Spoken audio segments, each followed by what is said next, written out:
நாம் இன்றைக்கி அரசாணிக்காய் பொரியல் செய்ய போகிறோம். அதுக்கு நான் 2 பெரிய துண்டு வந்து கட் பண்ணி வச்சுருக்கேன். இப்போ கடாயை வச்சு நல்லா காஞ்சதுக்கப்புறம் எண்ணெய் ஊற்றி எண்ணெய் காஞ்சதுக்கப்புறம் கடுகு போடுறேன். கடுகு நல்லா பொரியட்டும். கடுகு பொரிஞ்சதுக்கப்புறம் கடலைப்பருப்பு போடுறேன்.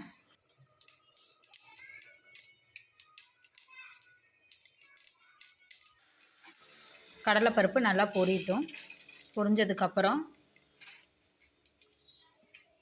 உளுந்தம்பருப்பு கொஞ்சம்,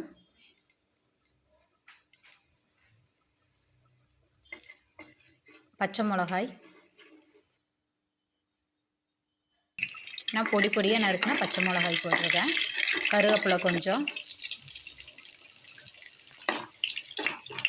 வெங்காயம் நறுக்கி வச்சுருக்கிற வெங்காயம், நான் பெரிய வெங்காயம் எடுத்து நறுக்கி வச்சுருக்கேன்.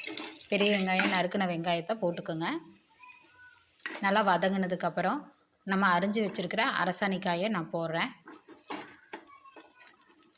இப்போ இது அரசாணிக்காய் போட்டு நல்லா வதங்கணும். வதங்கினதுக்கப்புறம் தான் எதுவுமே செய்ய முடியும். ஆனால் வந்து சிம்மில் வச்சுக்குங்க, வேகமாக வச்சுக்காதீங்க. வேகமாக வச்சிங்கன்னா அடி பிடிச்சிக்கும். நம்ம வந்து இப்போ எண்ணெயிலேயே தான் வதக்க போகிறோம், தண்ணி ஊற்ற போகிறதில்ல அரசாணிக்காய் வதக்கிறதுக்கு. அதனால் அடுப்பு முறிஞ்ச அளவுக்கு சிம்மிலேயே வச்சு வதக்கிங்க, அப்போ தான் நல்லாயிருக்கும். என் அரசாணிக்காய் சீக்கிரம் வெந்துடும், தண்ணியும் ஊற்ற தேவையில்லை. இப்போ நல்லா கொஞ்சம் வதங்கினதுக்கப்புறம் லேசாக உப்பு போடுறேன். நீங்கள் தேவையான அளவுக்கு நீங்கள் உப்பு போட்டுக்கோங்க. போட்டு நல்லா கலக்கி ஒரு சிம்மிலேயே வச்சு ஒரு 2 நிமிஷம்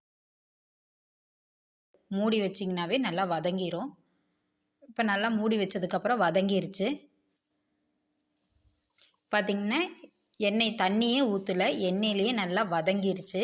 சிம்மிலேயே வச்சுக்கோங்க, வேகமாக வைக்க வேண்டாம் அடுப்பு, இல்லாட்டி அடி பிடிச்சிக்கும். இப்போ லேசாக மல்லித்தலை. இந்த வீடியோ உங்களுக்கு பிடிச்சிருந்தா லைக் பட்டனை அமுத்துங்க. மல்லித்தலை போட்டு நல்லா ஒரு கலக்கிக்குங்க. தேங்காய் துருவல் கொஞ்சம், தேங்காய் துருவல் அதிகமாக போட வேண்டாம், போட்டால் இனிக்கும், லைட்டாக போட்டுக்கோங்க.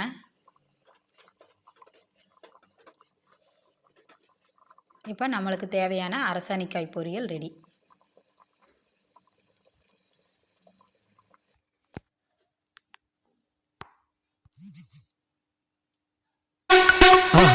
மறக்காம சர்ப்ரைஸ் பண்ணுங்க. தேங்க்யூ.